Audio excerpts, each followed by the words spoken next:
Right, I'm going to tell you about the talk I gave at the National Association of Writers in Education conference in June 2012. My name's Francis Gilbert, and the talk I gave was about using autobiography with secondary school students, perhaps as a writer in schools, but also it's relevant to teachers. My story is that as you can see from a photograph of myself as a child, I lived in a fantasy world, and you can see this bow tie down here is a bow tie that imitated John Pertwee's bow tie, who was a Doctor Who in the 1970s that I imitated. School for me didn't tap into that fantasy world, but it's something that perhaps was very relevant to who I was as a young child. Now I'm a teacher and a writer, and I deal with multimedia as best I can in these sorts of ways.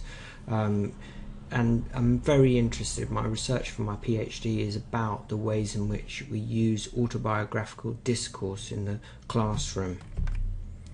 The key question for me is, what is actually autobiography? Yeah, I mean, it is a distinct genre of writing.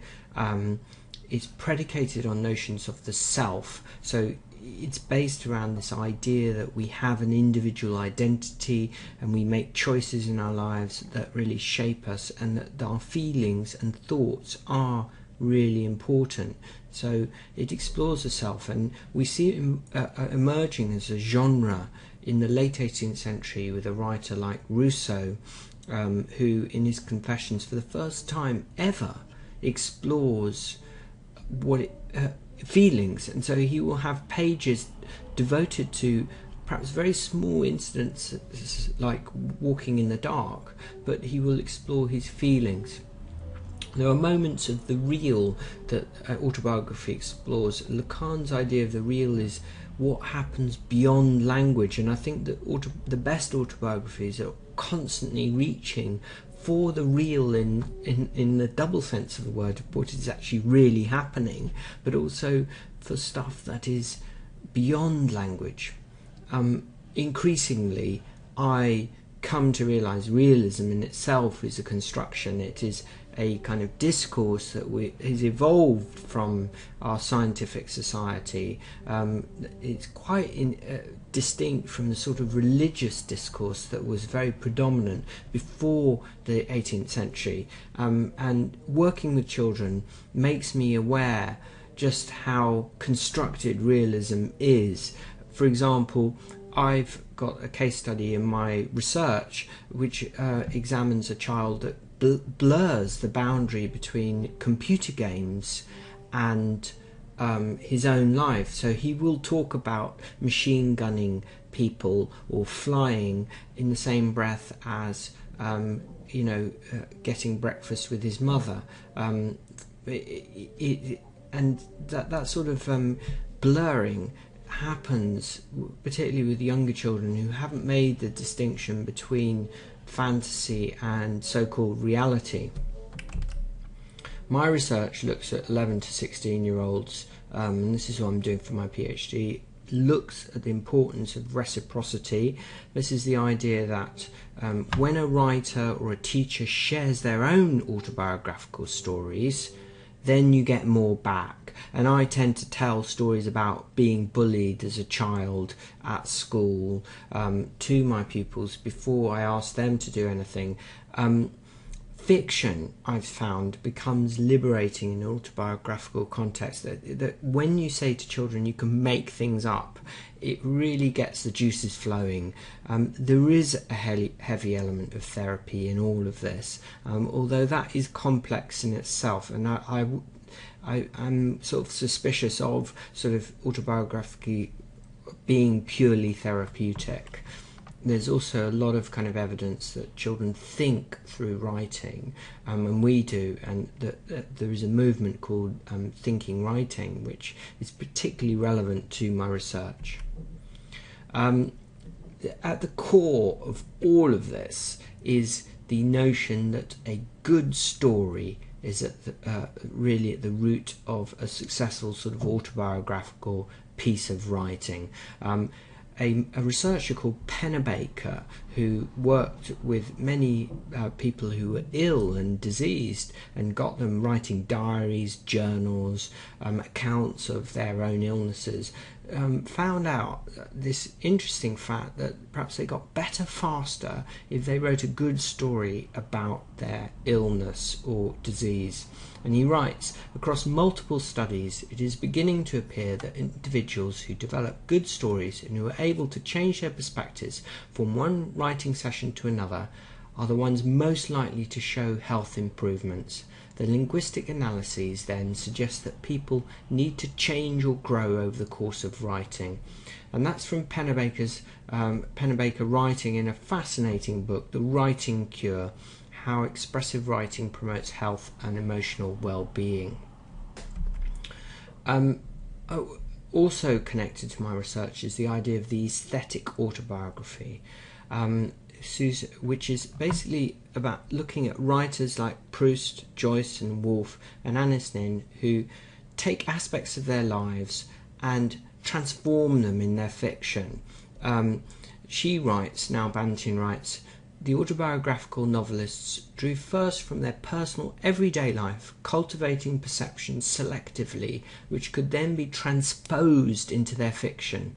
A primary facet of their art can be said, therefore, to be an activity of perception. Then comes the leap to what is literary. In the passages from self-observation to self-recreation, life facts were transferred to structures dictated by concepts of the aesthetics. So what happens with these writers is they're thinking about the aesthetics of it, how their lives can be shaped into a kind of beautiful object or a beautiful piece of fiction. And I think this is important. It relates back to Pennebaker's point about a good story. These writers are looking to change their lives into a kind of good story. And the key question is, how do you achieve a good story? And particularly, how do you do it with students? Obviously, there's no magic bullet here. It comes over many times, and there's two aspects I look at here, and I really recommend for teachers and writers working with children to have at the back of their mind. There's the macro, there's the big picture. Children need to have a grasp of a beginning, middle and end of a story. They need to think about the characters and people involved in their lives. They need to examine themes or ideas that permeate their lives and examine settings. And they can do one or more of these when they're working. And the micro perhaps helps kind of actualize some of this stuff. So, for example, if you want to get children looking at beginning, middle and ends in a kind of manageable way, try mini sagas. The 1-line, the 2-line or 3-line stories work very well at getting children thinking about what perhaps is an anecdote they can recount that might have a beginning, a middle and an end.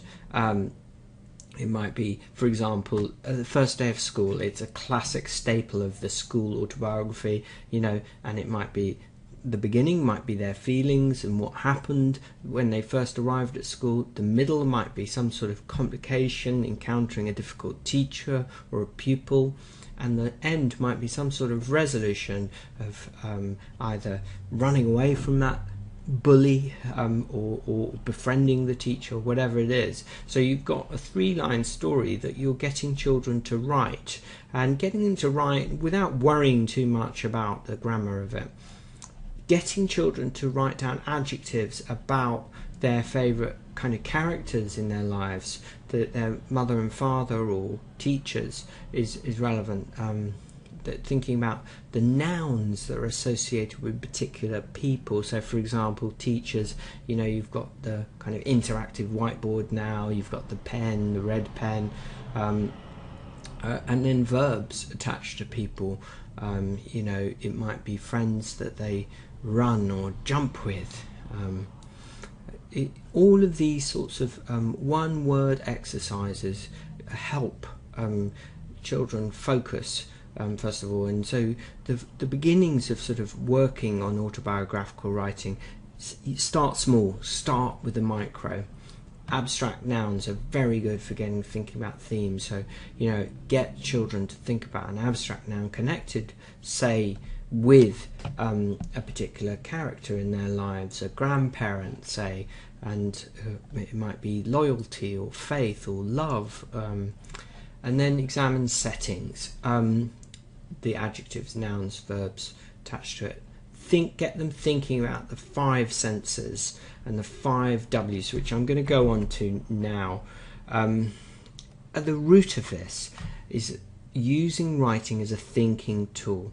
Don't worry initially about the kind of grammatical problems with a piece of writing or standardizing it immediately. All of that comes later with the editing process. So at the beginning, there's a lot of research evidence that suggests free association, getting children to just write straight down on the piece of paper, really helps.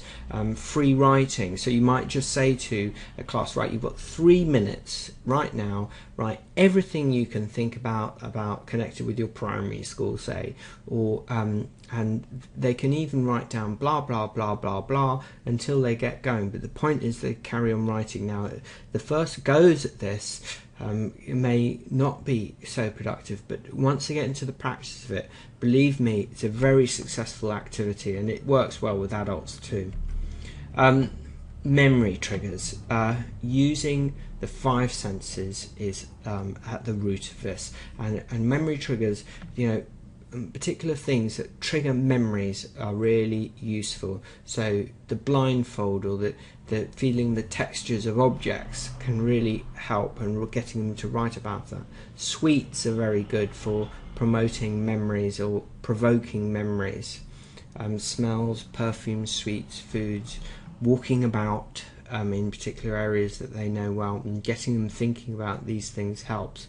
Creative visualization, take them back to a particular place. This is something that's done a lot with adults, where they shut their eyes and they imagine that they're back in their bedroom, say, at a particular time in their life, and they're trying to remember what actually is there, and they can then write a piece of descriptive writing about their house, say.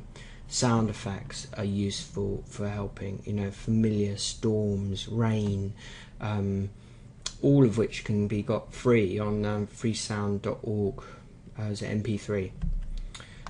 5 W's. This is the absolute kind of bedrock of most decent writing in school, and very useful. Kind of what actually happened, what precisely happened, what made you think that. The what I find increasingly is the most useful of the 5 W's.